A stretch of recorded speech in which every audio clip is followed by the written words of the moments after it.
Hey, this is Jim at FreeChartVideos.com using time-honored techniques to understand modern markets. We're going to look at the S&P 500. Nothing really much that new happened today, but every day teaches us a little something. Remind you this video is for educational purposes only and is not intended to be any form of investment advice.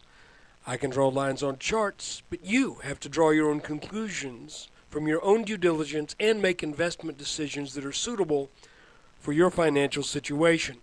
I'm not a licensed professional. I'm just a guy that draws lines on charts. So let's look at them. Here is a 1 hour chart. Each bar is 1 hour.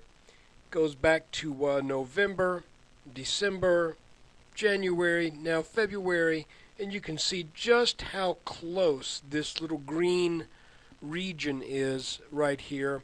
This is the minimum target area from the inverse head and shoulders that marked the bottom of the bear market way back in March of 2009. Actually I want to say about the middle of the summer of 2009, I made the observation that the S&P had broken out of the inverse head and shoulders, and because of that, if that pattern fulfills what it normally does, then we can expect a move in the S&P to 1340 to 1350. At the same time, the Dow had also made an inverse head and shoulders, and that pattern was pointing to 12,000 as a minimum target. Obviously, 12,000 has been reached, and 1340 to 1350 has not been reached. I believe it will be. And if we look at this chart, you can see that, well, let me back off. Let's go to a 2 hour view on this. Even though things kind of scrunch around and move on me, I'm going to move them back. There we go. So you can see from this chart, ignore the black lines, just look at the green ones here, and this gray one in the middle. You can see that ever since September, the S&P has been in a pretty well-defined upwards channel. It starting with this dip back here. This was the actually the right shoulder of the inverse head and shoulders that formed after the flash crash. Then we had a sell-off here.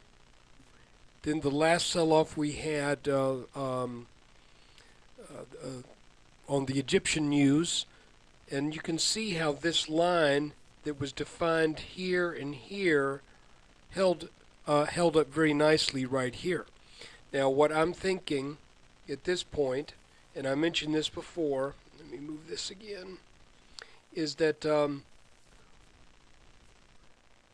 don't think we're going to get over this gray line right here. I just don't think that's going to happen, because that broke way back here. And those of you who are watching my videos back in December may recall I said I was still looking at this target even back here, and I said I suspect that now that we've broken this line, we may just kind of hug on the underside of this for a while until we reach our target. And it sure looks like that's what we're doing. I mean, we had that rough day, where it looked like things were kind of falling apart last week, but things recovered nicely. So let's look at some of the action today in detail. You can see if we draw a horizontal line over this previous high, I'm looking right here. Let's make this a unique color. Make it, I'm running out of unique colors. Let's make it this kind of a teal color, if it'll take. There we go. Okay, I'm not going to guarantee this, but you can see where this previous high appears to be acting as support. And if that continues to happen, then I suspect that what we're setting up right here is just a little sideways action that is going to serve as a consolidation before we start to move back up. And I don't think that move back up is going to be particularly, I say this and I could be wrong, but I'm going to say it anyway.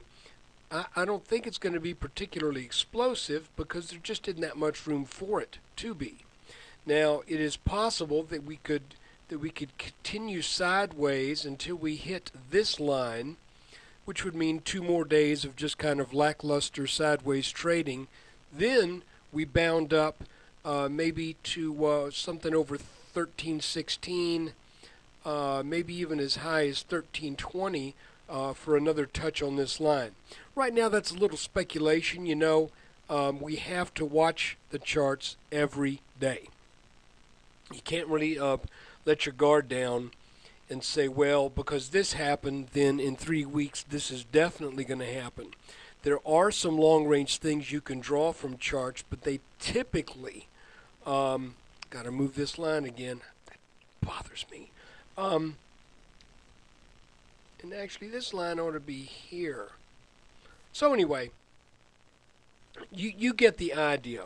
This looks like consolidation after this strong move up. This appears to be giving, at least for today, support.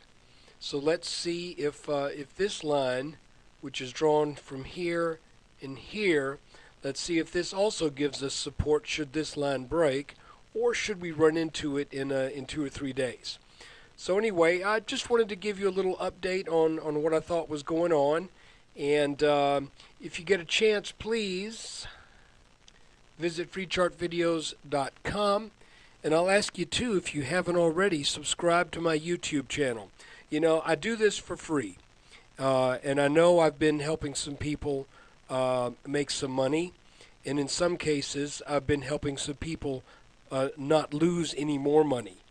Those who have been following some piggishly bareheaded or bearishly pig-headed, I'm not sure which term, just some folks who have been making some horrendously bad calls in the markets, expecting the next huge leg down to S&P 400 any day now. They've missed it totally, and they've unfortunately got a following. So anyway, to make a long story short, I do this for free, but I do need your web traffic, and I'm going to make if any of you have really done something done pretty well with some of the charts that I've done, and you want to donate. I hate to ask you to do this, and I don't need your money, but if you feel like you want to donate, hey, I'm not going to turn it down. So go to freechartvideos.com. I've got a PayPal donate button on there if you feel like that's something you'd like to do to help keep me around on the internet. So anyway, take care and look for a video tomorrow.